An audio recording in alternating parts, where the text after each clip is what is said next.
സഹോദരിയോട്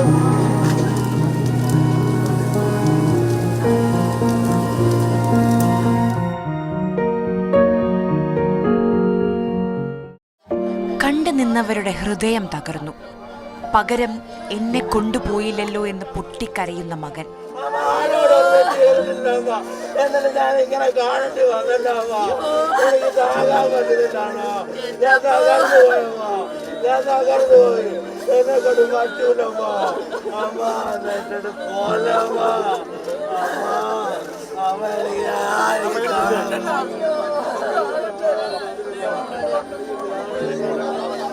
എനിക്കിനി ആരുണ്ടെന്ന് വിതുമ്പുന്ന മകൾ.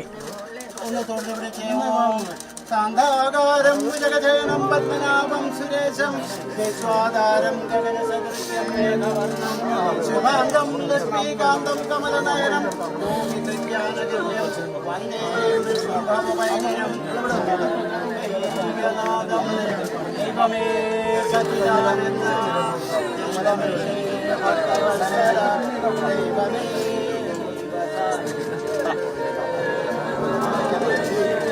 നാരായണ ജയ നാരായണ ജയ നാരായണ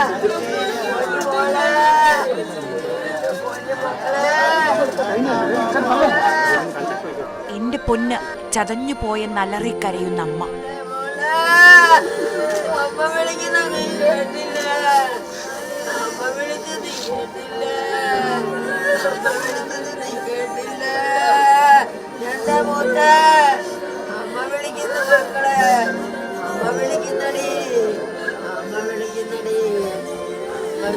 വയസ്സായ കിളവീട്ടെ ചെന്നുപോയോ? ഈ വയസ്സായ കിളവീട്ടെ ദൈവത്തിന് വേണ്ടേ? എന്നെ കൊണ്ടുപോയോ? ഞാൻ ഈ വയസ്സായി എനിക്ക് വൈകുന്നതിനെ കൊണ്ടുപോയേ. കുഞ്ഞുങ്ങളെ ആരും നോക്കും? ഈ പിള്ളേരെ ആരും നോക്കും? തുണയില്ല. എൻ്റെ മൂത്ത മകളാണ് ലോങ്ങ. അവളെ പറഞ്ഞു വിടാനിരിക്കുകയായിരുന്നു.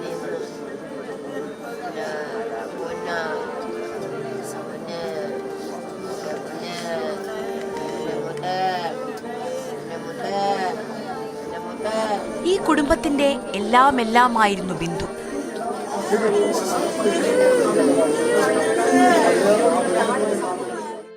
എനിക്ക് വല്ലപ്പോഴൊക്കെ ഉള്ള പരിപാടി. ഞാൻ പറഞ്ഞില്ലേ, അവളുടെ ഒരു ജീവിതത്തിൽ അവളാണ് ഈ തള്ളി നീക്കിയത്. ഞാൻ എൻ്റെ ഭാഗം മാത്രമേ ഉള്ളൂ. എൻ്റെ ഭാര്യയാണിത് തള്ളി നീക്കി പിള്ളേരെ ഈ പരുവത്തിലാക്കി. നേഴ്സിംഗ് പഠിപ്പിക്കാൻ ഒറ്റ കാരണം എൻ്റെ ഭാര്യയാണ്, ബിന്ദുവാണ്. 300 രൂപയേ ഉള്ളൂ ദിവസം കിട്ടുന്നത്. അതിനകത്ത് 50 രൂപ പുള്ളിക്കാരത്തി കാല് വയ്യാത്തതുകൊണ്ട് രാവിലെ അങ്ങോട്ട് ഓട്ടോയിലാണ് പോകുന്നത്. പിന്നെ പോയിട്ട് 250 രൂപയാണ് അതിന് വരുമാനം കിട്ടുന്നത്. ഈ 250 രൂപത്താണ് ഇതെല്ലാം ഒപ്പിക്കുന്നത്.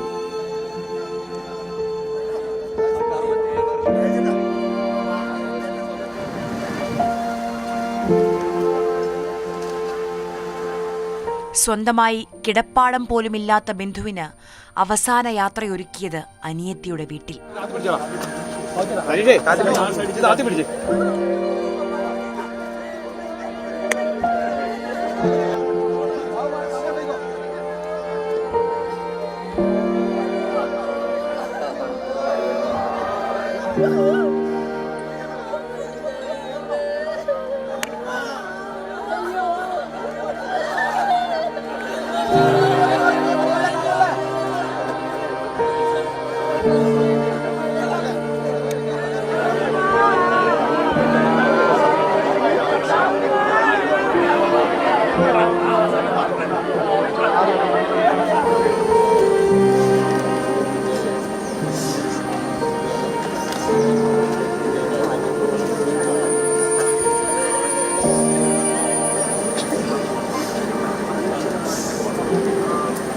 ഒരു കുടുംബത്തിൻ്റെ അത്താണിയാണ് ചേതനയറ്റ ശരീരമായി ഈ വീട്ടിലേക്ക് തിരിച്ച് വന്നത്.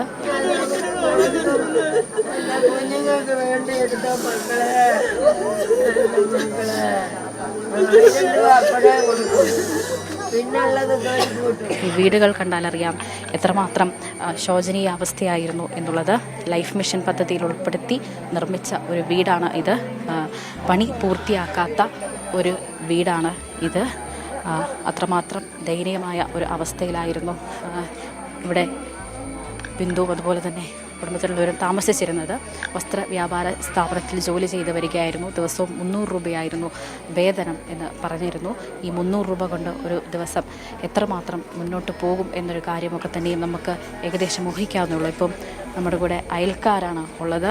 അതിലും വളരെ ഒരു സാമ്പത്തിക ഞെരുക്കമൊക്കെ ഉണ്ടായിരുന്ന ഒരു കുടുംബമാണെന്ന് പറഞ്ഞു. എങ്ങനെയാണ്? അതെ, നല്ല സാമ്പത്തികമായിട്ട് ഒത്തിരി ബുദ്ധിമുട്ടുള്ള കുടുംബമാണ്. എൻ്റെ വീട്ടിലൊക്കെ വന്ന് പണിക്കൊക്കെ നിൽക്കുന്ന ചേട്ടനാണ്. ചേച്ചിയാണെങ്കിലും സ്റ്റോപ്പിലൊക്കെ പോയി ഒത്തിരിയും കഷ്ടപ്പെട്ട് അനുഭവിച്ച് ജീവിക്കുന്ന കുടുംബം. ഒത്തിരിയും കഷ്ടപ്പാട് നമുക്കൊന്നും സഹിക്കാൻ പറ്റുന്ന ഒരു കാര്യമല്ല. ഒരുപാട് പ്രതീക്ഷകളൊക്കെ ഉണ്ടായിരുന്നല്ലോ മകളുടെ പഠനം. അത് മാത്രമേ ഉള്ളൂ, അവൾക്ക് ഇത് മാത്രമേ ഉള്ളൂ. മക്കളെ പഠിപ്പിച്ച് നല്ല നിലനിർത്തണം. രാവിലെ 9 മണിക്ക് പോയി കഴിഞ്ഞാൽ ചിലപ്പോൾ 8 മണി 9 മണി ആകുമ്പോഴാണ് തിരക്കനുസരിച്ച് വരും. അങ്ങോട്ട് ഓട്ടോയ്ക്ക് വരും, ഇങ്ങോട്ട് വയ്യ നടന്ന് വരും. ബിന്ദുവിനെ കുറിച്ച് ഓർക്കുമ്പോൾ നാട്ടുകാർക്കും അതുപോലെ തന്നെ ബന്ധുക്കൾക്കും ഒക്കെ തീരാ വേദനയാണ്. മക്കളെ പഠിപ്പിച്ച് നല്ല നിലയിലെത്തിക്കണം, അത് തന്നെയായിരുന്നു ബിന്ദുവിൻ്റെ ഏറ്റവും വലിയ ലക്ഷ്യം എന്ന് പറഞ്ഞിരുന്നത്. എൻ്റെ അണ്ണനും ജോലി ചെയ്യാൻ പറ്റത്തില്ല. പിന്നെ എൻ്റെ നാത്തൂനും 300 രൂപ വെറും രാവിലെ 6 മണിക്ക് ഇവിടുന്ന് പോയി കഴിഞ്ഞാൽ വൈകിട്ട് 8 മണിയാവും വരാനായിട്ട്. അപ്പം അങ്ങനെയൊക്കെ നിൽക്കുന്ന ഒരു പ്രായമായ അമ്മയുണ്ട്, എൻ്റെ അണ്ണനുണ്ട്, 2 കൊച്ചുങ്ങളുണ്ട്. അവരെല്ലാം പഠിത്തം എല്ലാ ബാധ്യതയും കടോ ലോണും എല്ലാം വാങ്ങിച്ച പഠിപ്പിക്കുന്നത്. ഇപ്പം മോഡയോ സർജറിയുടെ കാര്യങ്ങളും എല്ലാം കഴിയുമ്പോഴത്തേക്കും ഒത്തിരി പൈസയാവും. അവരുടെ അവസ്ഥ വലിയ ദുഃഖം പിടിച്ച അവസ്ഥയാണ്. അവർക്ക് അനിയന് സുഖമില്ല, ഭർത്താവിൻ്റെ അനിയന് സുഖമില്ല, അയാൾക്ക് അലർജിയുടെയൊക്കെ അസുഖമുണ്ട്. ഈ കൊച്ച് ഒരു തുണിക്കട ജോലിക്ക് പോയാൽ ഈ കുടുംബം പുലർത്തുന്നത്. ഒരു മോനും ഒരു മകളും കഷ്ടം പിടിച്ച ജീവിതം കണ്ടില്ലേ ഇത്. നമ്മളിന്ന് എന്ത് പറയാൻ, നമുക്കൊന്നും അറിഞ്ഞൂടാ പറയാനൊന്നും. സ്വകാര്യ ആശുപത്രിയിൽ കൊണ്ടുകൊടുക്കാൻ 4 ലക്ഷം ഇല്ലാഞ്ഞിട്ടാണ് വയ്യാത്ത മകളെയും കൊണ്ട് മെഡിക്കൽ കോളേജിലെത്തിയത്.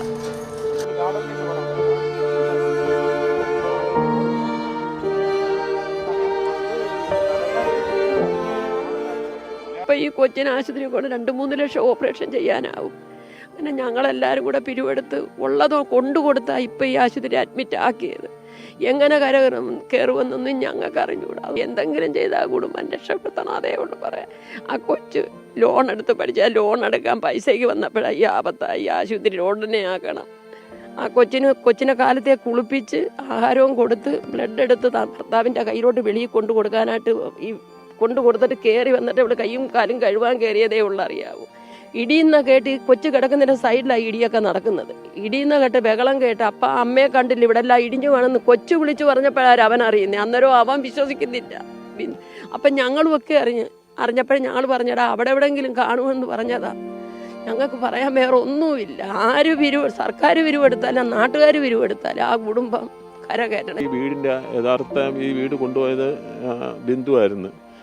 ബിന്ദു കൊണ്ടുവന്ന തുച്ഛമായ വരുമാനം കൊണ്ട് അവനും വീട് കഴിയുന്നത്. നമുക്ക് സർക്കാരിൻ്റെ ഭാഗത്ത് നിന്ന് നല്ലൊരു ഇത് കിട്ടണം, ആ കുടുംബത്തെ രക്ഷിക്കണം. അവൻ്റെ കൊച്ചിന് ഏതെങ്കിലും സർക്കാർ ഒരു പണി ജോലി കൊടുക്കണം, സ്ഥിരമായിട്ടൊരു നിയമനം കൊടുക്കണം, ഏതിനെങ്കിലും കൊടുക്കണം. ഇതിന് കുറേ ബാധ്യതയുണ്ട്. 10-25 ലക്ഷം രൂപ പിന്നെ ഈ കൊച്ചിന് പഠിക്കാൻ വേണ്ടി ലോൺ എടുത്തിട്ടുണ്ട്, അത് ചെയ്യണം. അപ്പോൾ സർക്കാരിൻ്റെ ഭാഗത്തുനിന്ന് ഏതെങ്കിലുമൊക്കെ ഒരുമാതിരി രീതി ചെയ്യാൻ സർക്കാരിൻ്റെ ഭാഗത്തുനിന്നും ദയ ഉണ്ടാവണമെന്നും ഇവിടെ ഒന്ന് പറയുകയാണ്.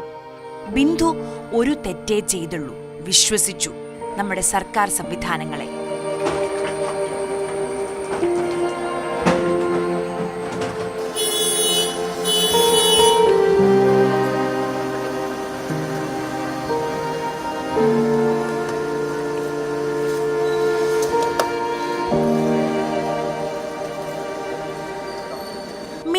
മിനിറ്റിന് മാധ്യമങ്ങളെ കാണാൻ സമയമുള്ള മന്ത്രിമാർക്ക് ബിന്ദുവിനായി മാറ്റിവെക്കാൻ 1 മിനിറ്റ് പോലും ഉണ്ടായില്ല.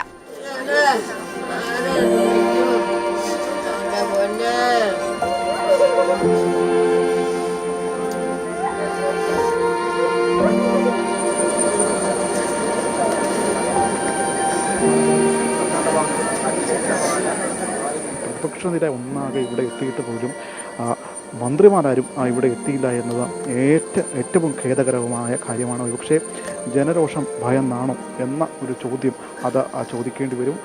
എന്തുകൊണ്ട് ഇതിന് കൃത്യമായിട്ടൊരു മറുപടി ഇവർക്കില്ലാത്ത കൊണ്ടായിരിക്കാം ഇവർ ഇങ്ങോട്ടേക്ക് എത്താത്തത്.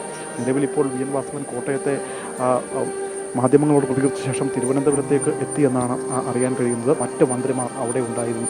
ഇവർക്കെല്ലാവർക്കും കോട്ടയത്ത് തൊട്ടടുത്ത് ഈ അപകടത്തിനിരയായ ബിന്ദുവിൻ്റെ കുടുംബമുണ്ട്. ആ കുടുംബത്തെ ഒന്ന് ചേർത്ത് നിർത്താമായിരുന്നു, അല്ലെങ്കിൽ ഒന്ന് ആശ്വസിപ്പിക്കാമായിരുന്നു. അതുപോലും ഉണ്ടായില്ല. അതിനുശേഷം അവരെ ഇവിടെ വീട്ടിൽ കൊണ്ടുവരുമ്പോൾ പോലും പൊതുപ്രവർത്തകരും മറ്റുമൊക്കെ ആയിട്ടുള്ള ആളുകൾ ഇവിടെ എത്തി ആ കുടുംബത്തെയും ഈ കുടുംബത്തിലെ പ്രായം ചെന്ന അമ്മയെ പോലും സമാശ്വസിപ്പിക്കുന്ന കാഴ്ച നാം കണ്ടതാണ്. പക്ഷേ ഈ മന്ത്രിമാർക്ക് ഒരു അരമണിക്കൂർ ദൂരം മാത്രമേ ഉള്ളൂ സുഖമായിട്ട് ഇവിടെ എത്തി പെട്ടെന്ന് തിരികെ പോകാവുന്നതാണ്. പക്ഷേ അതിന് പോലും തയ്യാറാകാതെ മന്ത്രിമാരെല്ലാവരും ആ സ്ഥലത്ത് നിന്ന് സംഭവ സ്ഥലം സന്ദർശിച്ച ശേഷം മുഖ്യമന്ത്രി മടങ്ങിയത് കുറവലങ്ങാട്ടെ ഒരു ടെക്നോ പാർക്കിൻ്റെ ഉദ്ഘാടനവുമായി ബന്ധപ്പെട്ട ചടങ്ങിലേക്കാണ്. ആ ചടങ്ങിൽ MLA ഉൾപ്പെടെയുള്ളവർ തൻ്റെ മണ്ഡലത്തിൽ പോലും അല്ലാഞ്ഞിട്ട് പോലും MLA ആ ചടങ്ങിൽ പോയി പങ്കെടുക്കുകയും ചെയ്തു. അങ്ങനെ ഈ പറയുന്ന ജനപ്രതിനിധികളൊക്കെ ഇതിനെ ഏറെ നിസ്സാരവൽക്കരിച്ച് കാണുന്ന ഒരു സംഭവമാക്കി.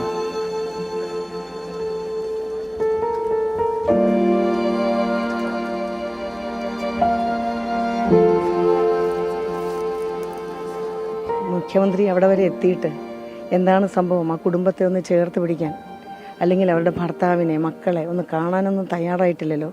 ഇവിടെ ഒരുപാട് മഹാന്മാരായ മുഖ്യമന്ത്രിമാർ ഭരിച്ചിട്ടുള്ള ഒരു നാടാണ് കേരളം. ഇവിടെ ഇതൊക്കെ പുതിയ അനുഭവങ്ങളാണ് സത്യത്തിൽ. എന്തുകൊണ്ടാണ് കക്ഷി രാഷ്ട്രീയവും ജാതി മത എല്ലാം ചിന്തകളും മാറ്റിവെച്ചുകൊണ്ട് ജനം ഇവിടേക്ക് ഒഴുകിയെത്തുന്നത്? എന്തുകൊണ്ടാണ്? അത് മനസാക്ഷിയുടെ രാഷ്ട്രീയം എന്ന് പറയുന്ന ഒന്നുണ്ട്. അത് നഷ്ടപ്പെട്ടവരാണ് ഇന്നത്തെ സർക്കാരിൻ്റെ ആളുകൾ.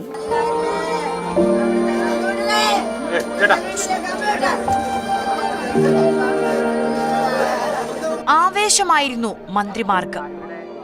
നമ്പർ 1 ആണെന്ന് ആവർത്തിച്ചു പറയാനുള്ള വ്യഗ്രത. ഒന്നാമതെത്താനുള്ള ഓട്ടത്തിൽ നഷ്ടമായത് ഒരു പ്രാണനാണ്, ഈ കുടുംബത്തിന്റെ പ്രാണൻ. 15 വർഷമായി 300 രൂപയ്ക്കാണ് ബിന്ദു ജോലി ചെയ്തിരുന്നത്. മകനെ എഞ്ചിനീയറാക്കി. ആദ്യ ശമ്പളം അമ്മയുടെ കയ്യിൽ കൊടുക്കാൻ ഓടി വന്നതാണ് നവനീത്.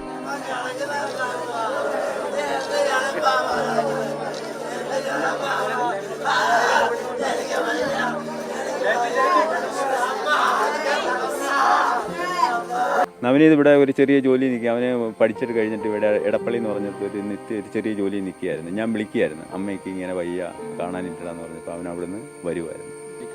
ഈ അടുത്ത ഒരു മാസമായി. ഇപ്പം ഇന്നലെ എന്നെ വിളിച്ച് 1 മാസം ശമ്പളം ഞാൻ മേടിച്ച് ഞാൻ അമ്മയുടെ കൊണ്ടു കൊടുക്കണം. അമ്മയുടെ ആദ്യം അമ്മയുടെ ആ ശമ്പളം കൊണ്ടു കൊടുക്കണം, എൻ്റെ വേണ്ട.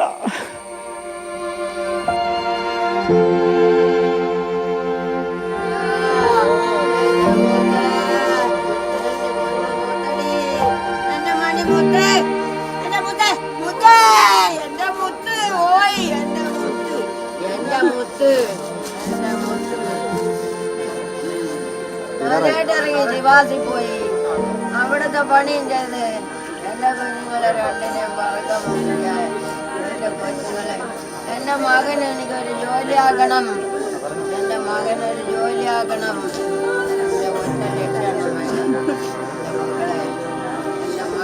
ആളൊഴിഞ്ഞ കെട്ടിടമാണത്രേ. ആരും കുടുങ്ങിക്കിടക്കുന്നില്ലത്രേ, ആർക്കും പരിക്കില്ലത്രേ. ഈ വാക്കുകൾ എടുത്തത് ഒരു സാധു സ്ത്രീയുടെ ജീവിതമാണ്. പ്രവേശനം നിഷേധിച്ച കെട്ടിടത്തിൽ ബിന്ദു എങ്ങനെ കയറി? അതും കുളിക്കാൻ. മുന്നറിയിപ്പ് ബോർഡുണ്ടായിരുന്നു. മിനിമം ഒരു പേപ്പറിലെങ്കിലും എഴുതി വെച്ചിരുന്നു കയറരുതെന്ന്. 12 വർഷക്കാലം എന്ന് പറഞ്ഞു കഴിഞ്ഞാൽ ഒരു ദീർഘകാലമാണ്, ശരിയാണ്. പക്ഷേ ഒരു പുതിയ ബിൽഡിംഗ് മാറ്റി അതിന് സമാനമായിട്ടോ അതിനും മികച്ച ഒരു ബിൽഡിംഗ് വരണമെന്നുണ്ടെങ്കിൽ തീർച്ചയായിട്ടും ഒരു വലിയ കാലയളവെടുക്കും. അത് ഈ ബിൽഡിങ്ങിൻ്റെ 2018 ഈ ബിൽഡിങ്ങിനുള്ള സാങ്ഷൻസ് ഒക്കെ വന്നത്. 68 പണിത ഹോസ്പിറ്റലായിരുന്നു. അത് ഡാമേജ് ഉണ്ടായി, മഴയുടെ ഇതുകൊണ്ടായിരിക്കും താഴെ വീണ് ജീവനം അപഹരിച്ചത്. ആ കുടുംബത്തിൻ്റെ അത്താണിയായിരുന്നു ബിന്ദു. തകർന്നു വീണ കെട്ടിടത്തിന് ഫിറ്റ്നസ് ഇല്ല എന്ന് കണ്ടെത്തുന്നത് 2013 12 വർഷം മുൻപ് റിപ്പോർട്ട് വന്നു. 9 വർഷമായി ഭരിക്കുന്ന പിണറായി സർക്കാർ ഒന്നും ചെയ്തില്ലെങ്കിൽ സിസ്റ്റത്തിന് കാര്യമായ എന്തോ കുഴപ്പമുണ്ട്. ഇന്ന് ഞാനിപ്പോൾ അവിടെ പോയി പരിശോധിക്കുന്നുണ്ട്. രാവിലെ മുതൽ തന്നെ ഞങ്ങളെല്ലാവരും മിനിസ്റ്റേഴ്സും എല്ലാവരും ഒരു മീറ്റിങ്ങുമായിട്ടുണ്ടായിരുന്നു. ആ സമയത്ത് തന്നെ മിനിസ്റ്റേഴ്സ് രണ്ടുപേരും, ബഹുമാനപ്പെട്ട ആരോഗ്യമന്ത്രിയും ബഹുമാനപ്പെട്ട കോട്ടയത്തിൻ്റെ മിനിസ്റ്റർ VN വാസവൻ സാറും കൃത്യമായ ആ സ്ഥലത്ത് രാവിലെ മുതലുണ്ടായിരുന്നു. മാത്രമല്ല പിന്നെ ജില്ലാ ദുരന്ത നിവാരണത്തിൻ്റെ ഡെപ്യൂട്ടി കളക്ടർ രാവിലെ മുതലുണ്ടായിരുന്നു. എനിക്ക് ആ മീറ്റിങ്ങിൽ സംബന്ധിച്ച് കാര്യങ്ങൾ വിശദീകരിക്കാൻ ഉള്ളതുകൊണ്ടാണ് ആ സമയത്ത് വരാതിരുന്നത്.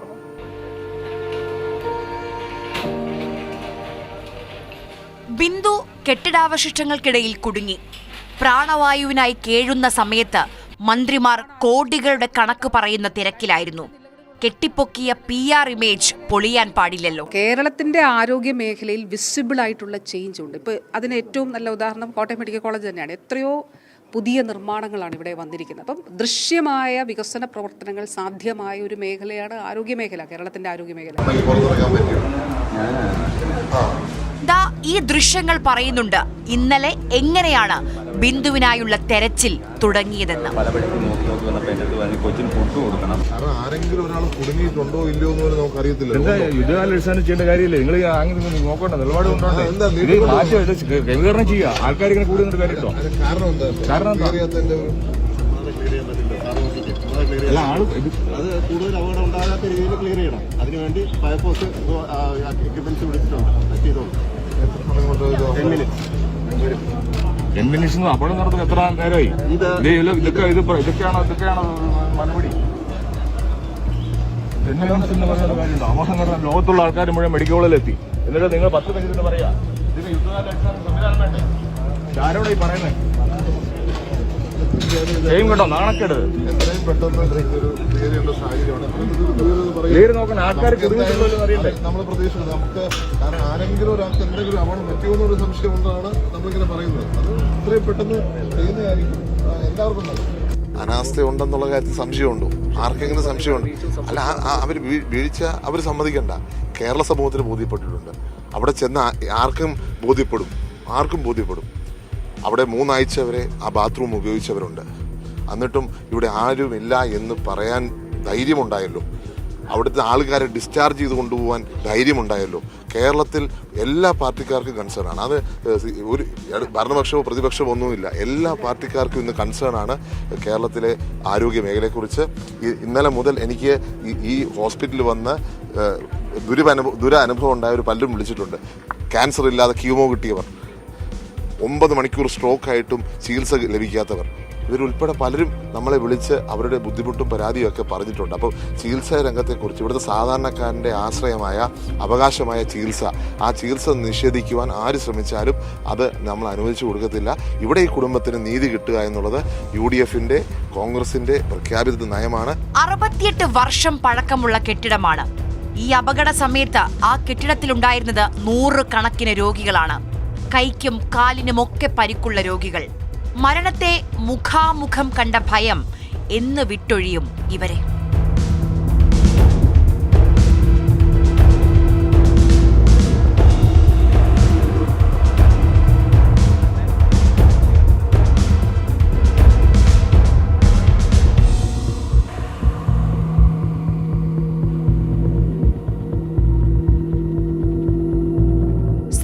ആശുപത്രികളിൽ പോകാൻ സമ്പന്നർക്ക് കൊതിയെന്ന് പറഞ്ഞത് മുഖ്യമന്ത്രിയാണ്. LDF വരും, എല്ലാം ശരിയാകുമെന്ന് പറഞ്ഞതും നമ്മുടെ മുഖ്യമന്ത്രിയാണ്. ഉറപ്പാണ് ആരോഗ്യമെന്ന് പറഞ്ഞാണ് വോട്ട് തേടിയത്. തുടരുമെന്ന് പറഞ്ഞതും മുഖ്യമന്ത്രി തന്നെ. അതിദരിദ്രരില്ല എന്ന് പ്രഖ്യാപനം നടത്തിയ കോട്ടയം ജില്ലയിലാണ് ദിവസം വെറും 300 രൂപയ്ക്ക് ബിന്ദു ജോലി ചെയ്തിരുന്നത്. വളരെ സാമ്പത്തികമായിട്ട് വളരെ ബുദ്ധിമുട്ടാണ്. ഒരു 2.5 സെന്റിലുള്ള ഒരു ചെറിയ സ്ഥലവും മാത്രമേ അവർക്കുള്ളൂ. ഒരു കുഞ്ഞു വീടും. ഇവരെ ഭർത്താവ് വിശ്വതനൊരു കൂലിപ്പണിക്കാരനാണ്. പിന്നെ ബിന്ദുവിൻ്റെ ഒരു 2 പേരും കൂടെ അധ്വാനിച്ചാണ് കുട്ടികളെയൊക്കെ ഇത്രയും പഠിപ്പിച്ച്. മോനെ എൻജിനീയറിങ്ങും മോളെ ഇപ്പോൾ നഴ്സിങ്ങിനൊക്കെ അയച്ചത്. അവരുടെ ഒരു കഠിന പ്രയത്നം തന്നെയാണ്. ബിന്ദുവിൻ്റെ ഒരു വിയോഗം നമുക്ക് ഞങ്ങളുടെ വാർഡിൽ, പ്രത്യേകിച്ച് ഞങ്ങളുടെ നാടിന് തന്നെ ഒരു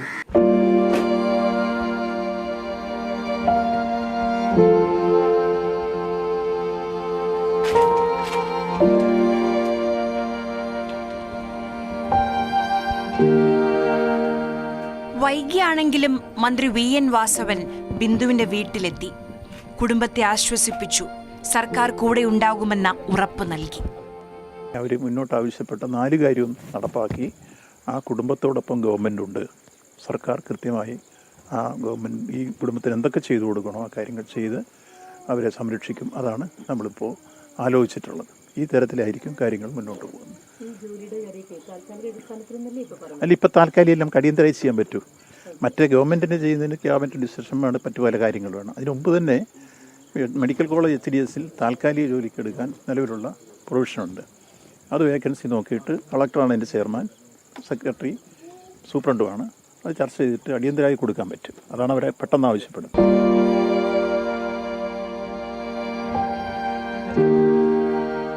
ഏതൊരു മകന്റെയും സ്വപ്നമാണ് ആദ്യ ശമ്പളം അത് അമ്മയുടെ കയ്യിൽ കൊണ്ടു കൊടുക്കണമെന്ന്. നവനീതിന് ആ ഭാഗ്യമില്ല.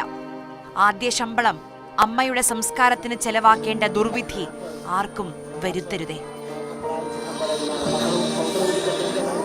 സഹോദരിയോട്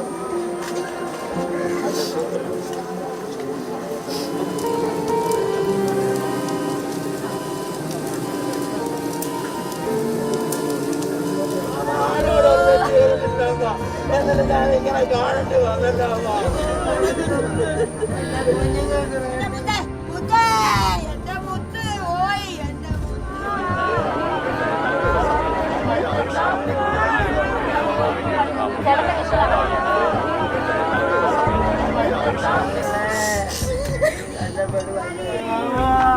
അധികാരികൾ